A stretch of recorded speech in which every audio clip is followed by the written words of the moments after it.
Me llamo Rebeca Dickstein, tengo 66 años y hace aproximadamente unos 7 años me diagnosticaron enfermedad celíaca.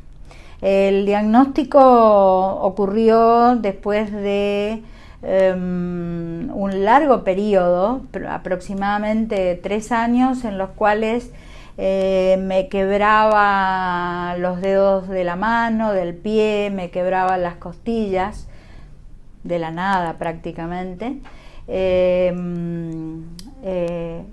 Estaban tratando de que recupere la condición de mis huesos, me daban fijadores de calcio, me hacían ingerir grandes cantidades de alimentos que tuvieran calcio, lácteos especialmente, y en lugar de mejorar eso, cada vez se empeoraba. Hasta que en algún momento algún médico se iluminó y se le ocurrió hacerme un control de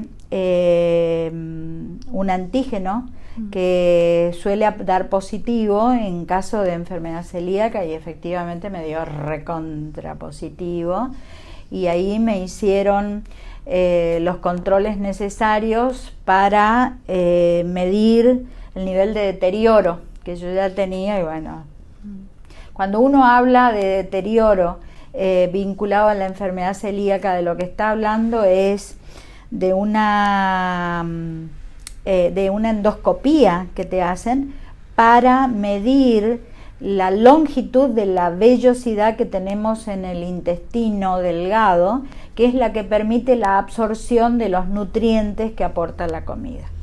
En el caso del celíaco, lo que ocurre es que esa intolerancia al gluten que nosotros tenemos provoca que el organismo ataque esa vellosidad y la destruya. Entonces, al no tener esa vellosidad, aunque nosotros nos alimentemos con el mejor de los alimentos, la mejor de la comida, los mejores nutrientes, el organismo no los absorbe.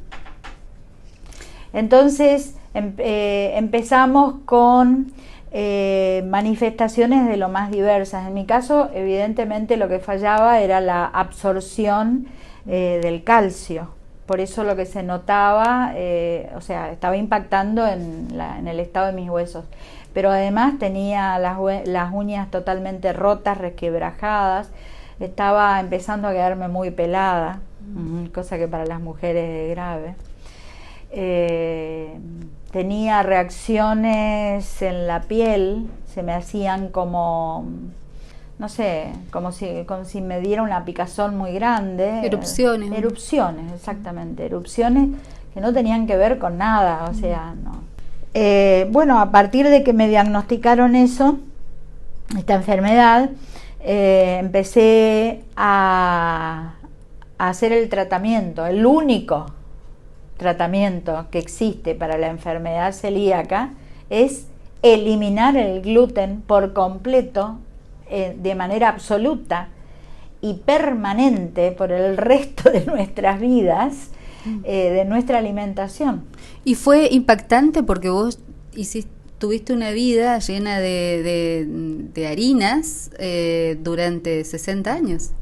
Fue impactante, pero yo ya había tenido un aviso de que algo estaba pasando, y lamentablemente los médicos a mi alrededor no tomaron noticias de ese aviso, porque aproximadamente unos 7 u 8 años antes que me diagnosticaran a mí, le habían diagnosticado enfermedad celíaca a una de mis hijas. A ella la enfermedad celíaca se le presentó con otros síntomas. Estaba muy delgadita, muy frágil, y bueno, cuando la diagnosticaron, nos recomendaron a toda la familia que hiciéramos el control serológico, que se hace simplemente con sangre. Hicimos ese control serológico y a mí me dio negativo. ¿Por qué? Para saber exactamente si vos podés o no ser un enfermo celíaco, O sea, si tenés problemas de intolerancia al gluten, lo que hay que hacer es un examen genético. Que no es lo más común. La enfermedad celíaca es una enfermedad de transmisión genética. En nuestro caso, nos recomendaron que todos los familiares de primer grado, le hace los hermanos de mi hija, el papá, la mamá, los abuelos, que en ese momento la única que quedaba de los abuelos era mi mamá, se hicieran todos el control. Nos hicimos todo el control y nos dio negativo. Pero claro, el control que hicimos fue ese control serológico. Ese control serológico da positivo solamente cuando la enfermedad está activa ya. Entonces, en mi caso se nota que se activó unos años después, y como yo ya me había hecho ese control y me había dado negativo, todos los descartaban. Claro. Hasta que alguien entendió un poco más. ¿Qué pasa con la enfermedad celíaca? La enfermedad celíaca es una enfermedad relativamente nueva, no porque no haya existido antes, sino relativamente nueva en el conocimiento que tienen los médicos. Hace muy pocos años que existe algún método certero de diagnóstico. Entonces, como todas las enfermedades de las que no se tenía mucho conocimiento o para las cuales no había métodos confiables de diagnóstico, no estaban en el listado posible. Pero en realidad, de acuerdo a lo que estuve leyendo, hay aproximadamente un 1 y pico % de la población que es enfermo celíaco, pero no está diagnosticado. No está suficientemente Claro, diagnosticado. claro. ¿Y cómo es tu vida diaria cuando salís de tu espacio de confort, que es tu casa, donde vos ya tenés tus hábitos alimenticios ordenados? Cuando tenés en mi casa, por ejemplo, yo vivo sola, así que en mi casa no entra el gluten directamente. Cuando invito gente a comer a mi casa, todo lo que hago son comidas sin gluten. Me traigo al trabajo una vianda con la comida, o sea que en la vida diaria la cuestión está absolutamente resuelta. ¿Cuándo se complica el tema? Y el tema se complica cuando tenemos la necesidad de comer por fuera de nuestra casa o del ámbito donde tenemos todas las cuestiones bajo control, porque no somos conscientes de la enorme participación o la enorme presencia que tiene el trigo, la avena, la cebada y el centeno, que son los 4 cereales que contienen gluten y que para nosotros los celíacos es el enemigo número 1. El único enemigo en realidad, porque sí, dejando afuera esos elementos nosotros somos personas sanas, perfectamente sanas.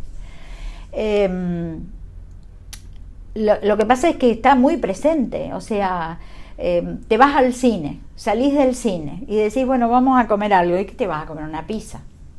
¿O te vas a comer un sándwich? ¿O te vas a comer una empanada? Bueno, nada de eso podemos comer nosotros. Pero peor todavía, la harina o algún derivado del trigo está presente en muchísimos otros elementos. Por ejemplo, hay mayonesas que se espesan con eso. Hay fiambres que se completan con eso. Los quesos, los lácteos en general. Los lácteos de buena calidad no tienen agregado de harina. Hay que ver esos que son como quesos fundidos. O elaborados. O elaborados, claro. Entonces es realmente complicado. Pero en Argentina, desde hace muchos años, hay una movida muy importante que generó como resultado que tengamos leyes tanto nacionales como provinciales en algunos casos y disposiciones municipales inclusive que regulan cuestiones que tienen que ver con la enfermedad celíaca. Por ejemplo, la ley establece que las obras sociales, tanto sindicales como estatales, como las prepagas, tienen la obligación de suministrar al enfermo celíaco una cierta cantidad mensual de lo que sería una canasta de alimentos. Claro, un bolsón de alimentos. Exactamente, un bolsón de alimentos, la canasta de alimentos. Por supuesto que en estos tiempos donde la inflación nos ha pasado por arriba, son carísimos, muy caros. La ley también establece que, y eso más tiene que ver con regulaciones municipales, digamos, pero hay ciudades donde establece la obligatoriedad de los restaurantes de ofrecer en el menú, en la carta, algún plato. El problema es que, bueno, los dueños de los restaurantes son como poco creativos. Entonces, cuando vos mirás la carta, no en todos los casos, hay muchos restaurantes que han descubierto que los celíacos somos un mercado interesante. Y que cuando encontramos algún restaurante que es más considerado con nosotros, nos recomendamos entre todos y hacemos una masa de clientes interesante, digamos. Pero en general, cuando vos mirás los menúes que te ofrecen, mirás y bueno, termina siendo bife de pollo, o sea, pechuga de pollo a la plancha y puré de calabaza. Y bueno, señores de los restaurantes, señores que hacen las cartas, les explicamos, nosotros cuando no comemos gluten somos personas sanas, que nos gusta comer rico, igual que a toda la gente, pónganle un poco de onda a la cuestión. Totalmente. Así que esa es fundamentalmente la limitación que tienen las personas de condición celíaca, cuando tienen que salir a reuniones sociales o de trabajo y se encuentran con esa limitación de no encontrar alimentos aptos. Exactamente. Cabe aclarar que cuando a mí me diagnosticaron, o más atrás en el tiempo, cuando le diagnosticaron a mi hija, que ahí fue cuando yo tuve el primer contacto con la enfermedad y ahí me empecé a informar, a enterar y bueno, porque en fin, uno para los hijos quiere lo mejor. Entonces, bueno, me puse a estudiar qué había que hacer, qué se podía hacer. En ese momento prácticamente no había propuestas de ninguna índole. Por ejemplo, vos agarrás ahora una lata de tomate al natural, digamos, y prácticamente todas las latas de tomate al natural tienen el signito. Porque no les cuesta nada, porque, o sea, el que está envasando un tomate al natural no tiene prácticamente manera de, o sea, tomando mínimas precauciones, no hay forma de que eso se contamine con harinas o con gluten, ¿no es cierto? Pero en ese momento no conseguías ni tomate al natural con la identificación. Y ahí cuando vos no tenés la identificación tenés la duda. ¿Será? ¿Tendrá algo? Encontrar una combinación de las harinas, que sí podemos, porque hay varios tipos de harinas que podemos la harina de maíz, de mandioca, de arroz, de papa, la fécula de papa, hay garbanzo, la harina de garbanzo, la harina de quinoa. Encontraron como una combinación muy equilibrada que, mezclada en esas proporciones, repite bastante parecido el efecto de la harina de trigo, porque lo que más extrañás cuando sos celíaco es comer pan. O sea, esa cosa tan sencilla, tan común. Sí. Bueno, eso es lo que extrañamos. Sin duda, y una buena pizza. No, la pizza no se extraña tanto, porque la masa de la pizza es chiquita y arriba vos le pones un montón de otras cosas y bueno. Sí. Pero el pan sí. El pan extraña. Bueno, pero ya tenemos en este momento, gracias al trabajo maravilloso que hizo el INTI, y hay muchas pymes que encontraron como el nicho para dedicarse a la cuestión. Nosotros en este momento, o sea, si somos precavidos y organizados, una vida plena. Todo.